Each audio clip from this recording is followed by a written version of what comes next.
إن سعيكم لشتى فأما من أعطى واتقى وصدق بالحسنى فسنيسره لليسر.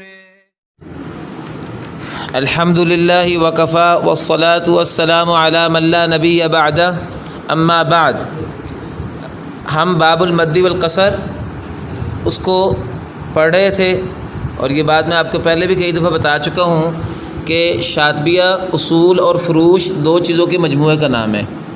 اصولوں پر مشتمل 29 ابواب ہیں، 29 باب ہیں اصولوں کے، اور فروش پر مشتمل 114 صورتیں ہیں. تو آپ سمجھیے 114 صورتوں کے فروش ہیں.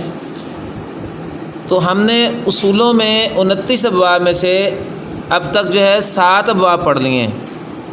باب الاستعاذہ، باب البسملہ، باب ام القرآن، اس میں میم جمع کا بیان آیا تھا. ادغام کبیر کے 2 باب آگے اور حائل کنایا. کتنے باب ہو گئے؟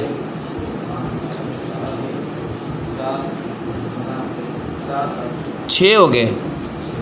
6 ہو گئے کہ 5 ہوئے؟ 5 ہو گئے.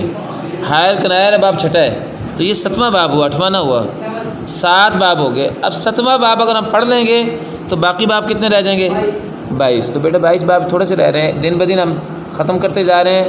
اور ایک ایک باب اگر آپ کو اچھا آ گیا، دیکھو میں ایک باب پورا آپ کو جب پڑھاتا ہوں تو اس کو پوری بڑی محنت سے پڑھاتا ہوں تاکہ ایک باب کور ہو جائے. آپ کو جب ایک باب کور ہو گیا، اب آپ اگر پکا ہو گیا، اگر آپ کے 29 کے 29 باب اچھے آ جائیں جیسے میں پڑھانا چاہتا ہوں، تو آپ ماشاءاللہ قرأت سبع کے ماہر ہیں، بالکل بڑے قاری صاحب بن جائیں گے. تو بات یہ ہے کہ چھوٹی بڑی عید سے پہلے ہم باب المد والقصر کا خلاصہ بیان کیا تھا، اور اس کے پہلے 3 اشعار جو ہیں ان کا میں نے ترجمہ بھی آپ کو پڑھایا تھا. اور اس میں میں نے آپ کو یہ بھی بتایا تھا پہلے 3 اشعار کا ترجمے میں کہ امام شاطبی رحمۃ اللہ علیہ نے مد منفصل اور مد متصل میں توسط و طول کی مقداریں بیان نہیں کی. یاد ہے نا؟ ترجمہ ہم دوبارہ کر لیتے ہیں چلو. اور میں نے بتایا تھا کیوں بیان نہیں کی، اور میں نے اس کی وجہ آپ کو یہ بتائی تھی کہ اصل بات یہ ہے کہ مد کی مقداروں میں 2 قول بڑھے ہیں. ایک قول امام دانی کا ہے اور ایک قول امام شاطبی کا ہے، اور ابن جزری بھی امام شاطبی کے ساتھ ہیں. امام دانی کا جو قول ہے وہ یہ ہے کہ مد کے اندر 4 مقداریں ہیں. 3 حرکتیں کس کس کے لیے ہیں؟ قالون کے لیے، مکی کے لیے، بصری کے لیے، ادھر ادھر سنیں کر سکتے، بصری کے لیے اور ابو جعفر کے لیے اور یعقوب کے لیے. ان کے لیے 3 حرکتی مد ہے. یعنی اس کو توسط نہیں کہتے، اس کو فویق القصر کہتے ہیں. یعنی قصر سے اوپر تھوڑا سا، فوق کی جمع ہے نا، فویق القصر. 3 حرکتیں، 4 حرکتیں جس کو ہم توسط کہتے ہیں. یہ کس کے لیے ہیں؟ یہ ہے شامی کے لیے، کسائی کے لیے اور خلف العاشر کے لیے. تیسری مقدار جو ہے وہ عاصم کی ہے، اس کے لیے فویق التوسط ہے، یعنی 5 حرکتیں. اور ورش اور حمزہ کے لیے 6 حرکتیں. یہ کس کا قول ہے؟ امام دانی کا. امام دانی کے ہاں مد کی 4 مقداریں بنتی ہیں، فویق القصر، توسط، فویق التوسط اور طول. تو 4 قول ہوئے نا مد میں. تو ان کے ہاں مد منفصل اور مد متصل میں 4 مقداریں ہیں مد کی. اچھا، اس کے بالمقابل امام شاطبی نے اور امام جزری نے، ان دونوں کے ہاں 2 مقداریں مد کی. ان کے ہاں 4 حرکتیں مد ہے ورش اور حمزہ کے علاوہ باقی سارے قاریوں کے لیے، اور ورش اور حمزہ کے لیے طول ہے. گویا کہ ان کے ہاں فویق القصر والے اور فویق التوسط والے وہ قول نہیں ہے. یعنی تمام فویق القصر والے بھی اور تمام فویق التوسط والے بھی وہ سارے کیا کرتے ہیں؟ وہ توسط ہی کرتے ہیں. یہ میں نے آپ کو بات اس کو بتائی تھی. اب امام شاطبی رحمۃ اللہ علیہ نے جب شاطبیہ میں اشعار لکھے ہیں تو انہوں نے قصر کا متعلق تو بتا دیا کہ مد منفصل میں قصر یہ لوگ کرتے ہیں. باقی سارے لوگ کیا کرتے ہیں؟ وہ مد کرتے ہیں، بس یہ ہوتا ہے. اب مد میں کتنی مد کرتے ہیں اس کی تفصیل نہیں بتائی. اب وہ تفصیل امام دانی کے ہاں 4 قولوں پر ہے، اور قصر کے علاوہ باقی سارے قاری مد کرتے ہیں. وہ باقی قاری مد کرنے والوں میں امام شاطبی اور امام جزری کی رائے پر وہ 2 قولوں پر مد کی تفصیل ہے. تو امام شاطبی نے یہ دونوں اقوال چونکہ آپس میں مختلف تھے تو امام شاطبی نے اس لیے شاطبیہ میں پھر مد کی مقداریں نہیں لکھیں، ہاں قصر لکھ دی ہے۔ تو ذرا قصر والے شعر جو ہیں یہ دوبارہ ترجمہ پڑھ لیں 3 شعروں کا، پھر میں آپ کو انشاءاللہ ایک آدھ بات میرے خیال میں ویسے معلومات کے لیے کہ اختلاف ہوا کیوں یہ میں نے نہیں بتایا تھا، آج یہی بتا دیتے ہیں، آگے ہم نہیں پڑھیں گے چلو کیونکہ ٹائم بھی اب ختم ہو رہا ہے۔ تو میں آپ کو 3 شعروں کا ترجمہ دوبارہ دہرا دیتا ہوں، یہ آپ گویا کہ ریویژن ہو جائے گی، اور اس کے ساتھ 1-2 باتیں معلومات میں آپ کو مزید بتا دیتا ہوں تاکہ آپ کو یہی بات سمجھ آ جائے کہ یہ مد میں اختلاف ہوا کیوں ہے اس طرح کر کے۔ تو پہلے ہم ذرا تینوں شعر کا ترجمہ دوبارہ پڑھ دیتے ہیں۔ اذا الف، جب الف ہو، الف کس کے بعد ہو؟ یہ یہاں نہیں لکھا، کیوں وہ ہوتا ہے فتح کے بعد ہے۔ یا ہو کسرہ کے بعد، یہ کیا ہوگی؟ یا مدہ۔ یا واو ہو ان ضمن، ضمہ کے بعد، یہ کیا ہو گئی؟ یہ واو مدہ ہو گیا۔ تو گویا کہ حروف مدہ ہو گیا، یعنی جب الف واو اور یا مدہ کے بعد حمزہ آ جائے، یہ آگے آ گیا لقی الحمزہ، اور یہ الف واو یا حمزہ سے ملاقات کر رہے ہوں تو فرماتے ہیں طولا، تو لمبا کیا جائے گا، مد کی جائے گی۔ کتنی کی جائے گی یہاں کو بیان نہیں کیا، یہاں طولا سے مراد طول نہیں ہے یار، یہاں طولا سے مراد مد ہے۔ مد سے مراد امام دانی کے یہاں مد کی 4 مقداریں اور امام شاطبی کے یہاں مد کی مقداریں 2، یہ مراد یہ یہاں سے نکلے دونوں باتیں، لمبا کیا جائے گا بس۔ کتنا لمبا کرے گا اور کون کیا کرے گا وہ تفصیل یہاں کوئی نہیں ہے، یعنی لمبا کرنے سے مراد کیا ہے کہ ورش اور حمزہ لمبا کتنا کریں گے؟ 6 حرکتیں، اور امام دانی کے قول پر عاصم لمبا کرنے سے مراد کیا ہے؟ 5 حرکتیں لمبا کرے گا، اور امام شاطبی کے قول پر عاصم کتنے لمبا کرے گا؟ وہ 4 حرکتیں لمبا کرے گا۔ اچھا اس کے بعد شامی اور کسائی اور خلف العاشر وہ بھی لمبا کریں گے، امام دانی کے قول پر وہ 4 حرکتیں لمبا کریں گے، اور امام شاطبی کے قول پر بھی 4 حرکتیں کریں گے، ان میں دونوں قول ایک ہی نتیجے پہ ہیں۔ اچھا پھر باقی بچ جاتے ہیں قالون، مکی، بصری، ابو جعفر یعقوب، یہی باقی بچ جاتے ہیں۔ یہ لمبا کتنا کریں گے؟ امام دانی کے قول پر 3 حرکتیں لمبا کریں گے، اور امام شاطبی کے قول پر 4 حرکتیں لمبا کریں گے۔ یہ ساری بات یہاں سے نکل رہی ہے طویلا سے، یاد رکھنی ہے آپ نے بات، جو میں نے دونوں قول بتائے ہیں آپ کو، یہ کہاں سے نکل رہے ہیں؟ طویلا سے۔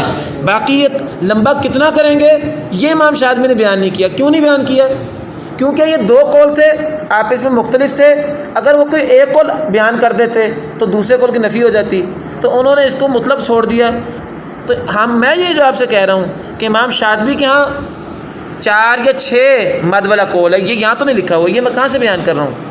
میں نے بتایا تھا آپ کو، ہاں امام شاطبی کے شاگرد ہیں امام سخاوی، امام شاطبی کے شاگرد ہیں، جیسے آپ کو میں شاطبیہ پڑھا رہا ہوں نا، امام شاطبی نے شاطبیہ پڑھائی ہے اپنے کئی شاگردوں کو، ان میں سے ان کے شاگرد امام سخاوی جو ہیں انہوں نے شاطبی کی شرح لکھی ہے، اس کا نام ہے فتح الوسید، اس کا نام ہے فتح الوسید فی حل ابیاتی القصید، اس کر کے القصید، قصید سے مراد قصیدہ شاطبی ہے، تو وہ اس کو کہتے ہیں شرح سخاوی، عام نام اس کا شرح سخاوی، جیسے ہم کہتے ہیں نا تفسیر ابن کثیر، حالانکہ تفسیر ابن کثیر کا نام تفسیر ابن کثیر نہیں ہے، اس کا اپنا نام اور ہے۔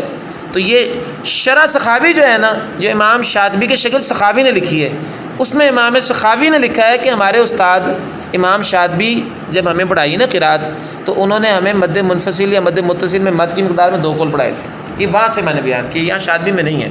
چلو بیٹا اب کیا کہتے ہیں؟ کہتے ہیں مد کی جائے گی۔ اب ایک بات ذہن میں رکھنا، مد منفصل میں تو ہوتی مد ہے، مد متصل میں تو ہوتی مد ہے، اس کی تو پوری دلیل یہیں سے نکل آئی طویلا سے، یاد رکھنا، میں آپ کو محل شاعر کا تعین کر رہا ہوں ساتھ ساتھ، وہ طویلا سے نکلے گا۔ مد منفصل میں بھی فیق قصر، توسط، فیق توسط اور طول، وہ بھی طویلا سے نکلے گا۔ تفصیل تو اندر بیان نہیں ہوئی مقدار کی، لیکن یہاں سے بیان ہوا، سب بات باقی رہ گئی مد منفصل کی، کہ مد منفصل میں قصر بھی تو ہوتی ہے نا، وہ باقی رہ گیا، اس کو بیان کرتے ہیں، کہتے ہیں فَإِن ينفصل، کہتے ہیں اگر وہ حمزہ منفصل ہوا، یہ شعر ذرا سمجھ لیں، اوپر ساری بات پوری ہو گئی ہے، فرماتے ہیں اگر وہ منفصل ہوا حمزہ، فل قصرا، تو قصر کریں گے قانون اور دوری، بخلفیما، اور دونوں کا کیا مطلب خلف کا، ان کے لیے ایک وجہ قصر ہوگی اور دوسری وہی طویلا، لمبا کیا جائے گا۔ لمبا کرنے سے مراد کیا ہے؟ امام دانی کے قول پر 3 حرکتیں ہیں، کیونکہ قانون اور دوری دونوں کے لیے دانی کے قول پر 3 حرکتیں ہیں، اور شاطبی کے قول پر 4 حرکتیں۔ اچھا، اور سوسی اور دوری بھی قصر کریں گے، لیکن ان کے لیے ایک ہی قول ہے، اور وہ کیا ہے؟ صرف قصر، تو امام سوسی اور امام مکی ان کے لیے مد منفصل میں فوائق القصر نہیں ہے، یہ آپ کو پتہ ہی، ان کے لیے قول ہی ہے کہ قصر، صرف ان کے لیے قصر ہی ہے، جبکہ قلون اور دوری کے لیے 3 وجہ ہیں، قصر بھی ہے، فوائق القصر بھی ہے، اور 4 حرکت توسط بھی ہے۔ قصر ایک قول ہو گیا، فوائق القصر امام دانی کی رائے پر ہو گیا، اور 4 حرکت امام شاطبی کی رائے پر ہو گیا۔ تو یہ جو آپ کے سامنے بات یہاں تک مد منفصل اور مد متصل دونوں کا بیان شاطبی سے نکل آیا، لیکن میں نے آپ کو اس لیے بڑے ٹھہر ٹھہر کے بتایا کہ لوگوں کو سمجھ نہیں آتا کہاں سے نکلا۔ کئی لوگ فَإِن ينفصل کی ضد سے مد متصل نکال رہے ہیں، بات غلط ہے۔ فَإِن ينفصل کی ضد سے کچھ نہیں نکل رہا، یہ اوپر سے نکل رہا ہے، لقی الحمزہ طویلا سے۔ مد متصل میں تو ہے ہی مد، وہ اوپر سے نکلا، اور مد منفصل میں قصر نچلے شعر سے نکلایا، اور توسط اور طول اوپر والے شعر سے نکلا۔ اب اس کی جو ہے نا مثالیں ہیں جیء، سوء اور شاء، یہ 3 مثالیں ہیں اتصال اس حمزہ کے متصل ہونے کی، یعنی مد متصل کی 3 مثالیں ہوگی، ایک واو مدہ کی ہوگی، ایک یا مدہ کی ہوگی، ایک الف مدہ کی ہوگی۔ وہ مفصول اور اس حمزہ کے مفصول ہو کے ملاقات کرنے کی مثالیں بھی 3 ہیں، وہ کیا ہیں؟ فی امی ہا امرو ہو الا، فی امی ہا امرو اور ہو الا، یہ تینوں مثالیں اس کی بھی ہو گئیں۔ تو اب یہاں تک 3 شعروں میں مد منفصل اور مد متصل کا پورا بیان ہو گیا، لیکن ہم نے جو ابھی سنا ہے اس کے مطابق ہمیں سمجھ ہی آیا کہ امام شاطبی نے منفصل میں قصر کی تفصیل بیان کر دی ہے، لیکن منفصل میں توسط طول نہیں بیان کیا، اور اسی طرح امام دانی، اور بیان کیوں نہیں کیا اس کا جواب ہم نے یہ دیا کہ اس لیے کہ اس میں قول ایک سے زیادہ ہیں۔ اب میں آپ کو ذرا بتا دوں مزید معلومات کے لیے، یہاں تک تو جو باتیں کی ہیں یہ آپ کو میں نے پہلے بھی ساری بتائی تھی، یہاں سے ریوائز کی ہے، چونکہ یہ چیز مشکل تھی، میں نے کہا میں 2 دفعہ پڑھا دوں۔ اب کچھ باتیں آپ کو ویسے معلومات کے لیے بتا دوں۔ آپ یاد رکھیے کہ نبی صلی اللہ علیہ وآلہ وسلم سے صرف مد منقول ہے، اللہ کے رسول نے مد کی مقداریں خود بھی نہیں بتائیں صحابہ کو۔ اس کی دلیل یہ ہے کہ ایک مشہور روایت ہے، یہ نشر ورا میں بھی ہے اور حدیث کی بعض کتابوں میں بھی آئی ہے، آپ نے بھی سنی ہوگی روایت، کہ ایک بندے نے عبداللہ بن مسعود کے سامنے انما الصدقات للفقراء والمساکین پڑھا، تو عبداللہ بن مسعود نے اس کو کیا کہا کہ نہیں بھائی مد کر کے پڑھو اس کو، مشہور روایت ہے یہ نشر میں ابن جزیر نقل بھی کی، اور یہ حدیث کی بعض کتابوں میں بھی آئی، روایت صحیح ہے۔ تو اس کو اس بندے عبداللہ بن مسعود نے کہا کہ ہمیں اللہ کے رسول نے اس کو مد سے پڑھایا ہے، چونکہ مد متصل میں تو قصر ہوتی نہیں ہے، اس میں مد ہوتی ہے، تو کہا اس میں اللہ کے رسول نے ہمیں مد سے پڑھایا ہے۔ اچھا آپ مد سے مراد کتنا لمبا کرنا، یہ عبداللہ بن مسعود نے بھی اس کو نہیں کہا، تو پتہ چلا کہ مد متصل میں مد واجب ہے، مد متصل میں، اس لیے مد متصل کا نام مد واجب بھی ہے، اگر اس میں کوئی بندہ مد نہ کرے تو وہ سنت کی خلاف ورزی کرے گا، لیکن مد کتنی ہے یہ تفصیل عبداللہ بن مسعود نے نہیں بتائی، اب وہ بندہ مد کر کے کتنی مد کرتا ہے۔ اچھا اب اگلی بات سنیں، یہ ایک بات ہوئی معلومات کی، دوسری معلومات کی بات کیا ہے کہ ویسے آپ کو بتا رہا ہوں معلومات میں ہر قاری کا انداز ہوتا ہے، جیسے آپ کو بتا رہا کہ قاری عبدالسلام عزیزی صاحب جو ہے یہ زیادہ تلاوت کرتے ہیں، ان کی تلاوت زیادہ اچھی ہے، تلاوت میں بھی بڑی اچھی ماشاءاللہ کر لیتا ہوں، لیکن کافی عرصے سے میں نے تلاوت کرنا چھوڑ دی، اس کے لیے ریاضت بھی کرنی پڑتی ہے، مشق کرنی پڑتی ہے، مزاج بھی ہوتا ہے، تو میں ریاضت وغیرہ نہیں کر سکتا، نہ میرے پاس ٹائم ہے نہ ہمت ہے، مشق آپ کو انشاءاللہ سنا بھی دیں گے، کر بھی دیتا ہوں، یہ نہیں کہ میں اس کو غلط سمجھتا ہوں، لیکن میری طبیعت کا ملان حیدر کی طرف ہے۔ اسی طرح قرۂ عشرہ جو ہے نا، ان میں طبیعت کے ملان مختلف تھے، قاری عبدالسلام عزیزی صاحب کے مزاج پر امام ورش اور حمزہ تھے۔ میں آپ کو دوسری معلومات، یہ بات حقائق میں کتابوں میں لکھی ہوئی ہے کہ امام ورش اور امام حمزہ تلاوت کے انداز میں قرآن کی تلاوت کیا کرتے تھے۔ اچھا، اور امام عاصم جو ہیں یہ تحقیق کے انداز میں تلاوت کرتے تھے۔ تحقیق ہوتی ہے تدویر اور تلاوت کے درمیان کا سٹائل، تحقیق اس کو کہتے ہیں۔ اور امام شامی اور امام کسائی اور خلف العاشر جو ہے نا یہ تدویر میں قرآن پاک کی تلاوت کیا کرتے تھے، اور باقی قاری جو ہیں وہ کون کون رہ گئے؟ قالون، مکی، بصری، ابو جعفر اور یعقوب، یہ حدر میں قرآن پاک کی تلاوت کیا کرتے تھے، گویا کہ یہ قاری جو ہیں یہ میرے مزاج پر تھے۔ اچھا اب آپ خود سوچیں کہ اگر میں طول کروں تو تلاوت کا حدر کا طول تلاوت کے توسط سے کے برابر ہوتا ہے، حدر کا طول تلاوت کے توسط کے برابر ہوتا ہے، ایسے ہی ہے نا؟ غور کر لیں، ایسے ہی ہے نا؟ یعنی جب حدر ہم تیز پڑھے ہوتے ہیں تو وہاں جو جتنا بھی لمبا کر لیں گے وہ تلاوت کا شاید توسط سے بہت چھوٹا بنے گا، میرے خیال میں توسط کے برابر بھی نہیں ہونا۔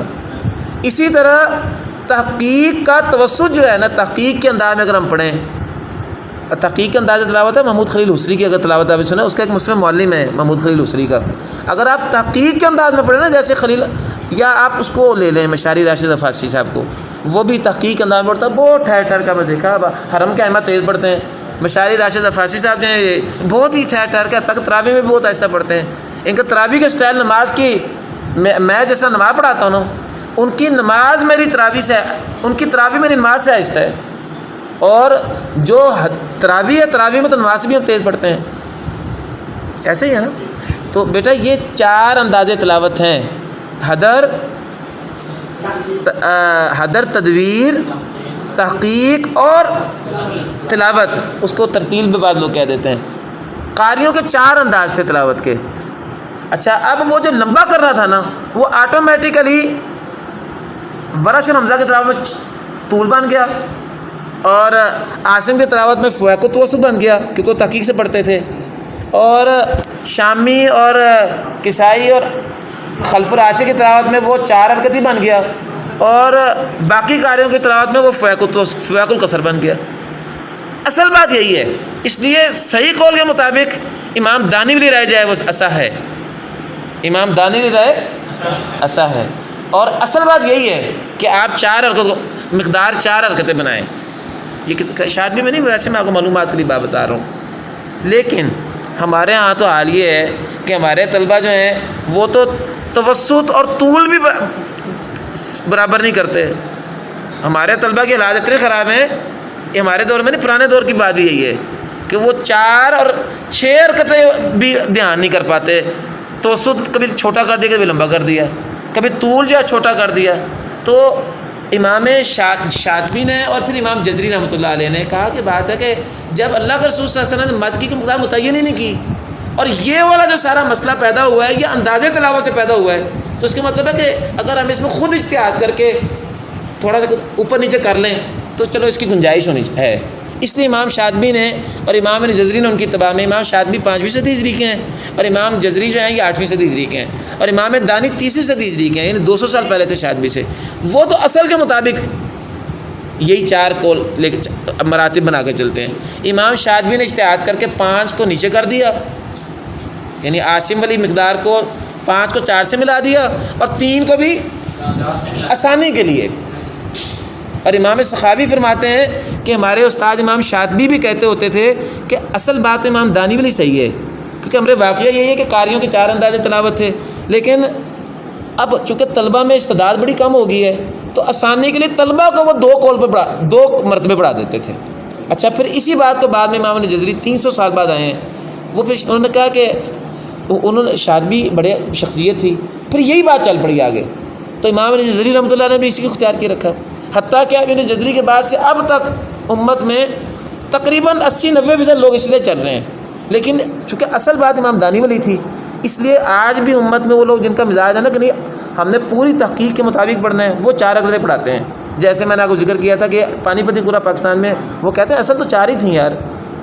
اچھا امام شاطبی کے لیے امکان تو وہ اپنا قول یہاں ذکر کرتے، لیکن چونکہ ان کا اپنا قول تحقیق صحیح بات ہے، اگر ذکر کرنا تو وہ 4 والا ذکر کرتے، لیکن پڑھا وہ 2 کے مطابق رہے تھے۔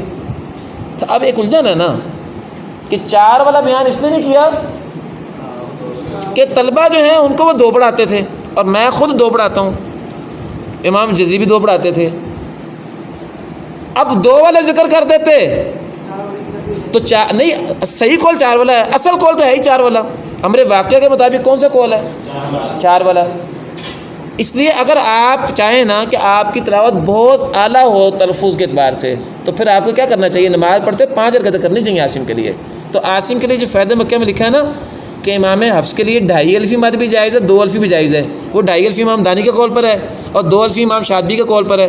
ان میں جو بندہ چاہتا ہے نا کہ وہ تلفظ کے اعلیٰ معیار میں پڑھے تو اس کو کون سے 5 پڑھنی چاہیے کہ 4 پڑھنی چاہیے؟ 5 پڑھنی چاہیے، لیکن جائز ہے کہ 4 بھی پڑھ لو، کیونکہ تسہیل کے لیے، چونکہ اللہ کو سننے مد کی مقدار تو متعین کی نہیں، اور پھر یہ بھی کہ مد کی یہ مقداریں جو بن گئی ہیں قاریوں کے انداز تلاوت سے بنی ہیں۔ ہمارے واقعہ میں تو اگر ورش بھی حدر میں پڑھتے تو وہ 3 حرکتیں پڑھتے، اور چونکہ قانون جو ہے وہ حدر سے پڑھتے تھے، اگر وہ تلاوت کے انداز میں پڑھتے تو وہ بھی 6 رکعتیں پڑھ دیتے. اس لیے یہ اوپر نیچے جو ہے مد کی مقداریں یہ قاریوں کے انداز تلاوت سے بنی ہیں، ورنہ سارے جو ہیں وہ ایک جتنی مد کیا کرتے تھے، اور اللہ کے رسول نے مد کی کوئی مقدار نہیں طے کی تھی.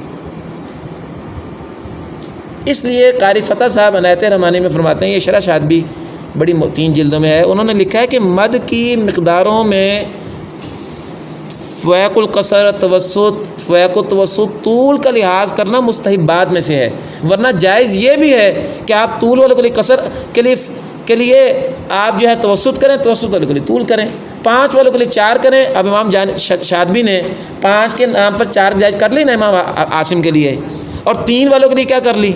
4 کر لی. تو پھر 4 والوں کے لیے بھی 3 بھی تو ہو سکتی ہیں نا، چونکہ اصل تو مد تھی. اللہ کا رسول نے تو مد سے پڑھایا. عبداللہ بن مسعود کے سامنے بندے نے پڑھا تو انہوں نے کیا کہا کہ اللہ کا تم نے لمبا نہیں کیا، نبی صلی اللہ علیہ وسلم ہمیں لمبا کر کے پڑھایا، تم لمبا کر کے پڑھو. یہ تو نہیں کہا کہ لمبا کتنا کرو کہ تم نے ذرا 6 رکعت لمبا کرنا ہے، مد کرنا واجب ہے بس. یہ ہے خلاصہ اس ساری بات کا. اگر آپ کو سمجھ آ گیا تو دیکھو ماشاءاللہ کتنی علمی بات ہے. یہ طلبہ کو نا مد کی مقدار کی بات سمجھ ہی نہیں آتی. فائدہ مکیہ کا یہ جو باب المدی القصر ہے نا، فائدہ مکیہ کا بڑا مشکل باب سمجھا جاتا ہے، حالانکہ اس کے پیچھے یہ بس کہانی ہے چھوٹی سی. اگر آپ سمجھ آ گئی ہے، اگر استاد کو خود سمجھ آیا ہوگا تو طلبہ کو سمجھا لے گا، اور اگر استاد کو خود سمجھ نہیں آیا ہوگا نا تو پھر وہ ٹھوکریں کھاتا رہے گا درمیان میں. وآخر دعوانا الحمد للہ رب العالمین.